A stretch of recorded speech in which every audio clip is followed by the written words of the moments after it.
Сейчас креплю боеприпас ФБЧ-04, предназначен для поражения бабьяги, чего-то мелкого. Боеприпас очень легкий, что позволяет летать на более дальние расстояния, ну и соответственно дольше лететь за счет того, что он легкий.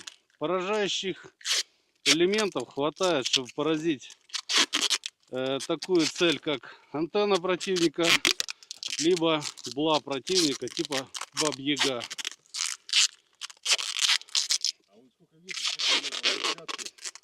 Весит он всего 400 грамм в снаряженном состоянии. Взрывчатки у него получается 320 грамм. Все остальное это поражающий элемент.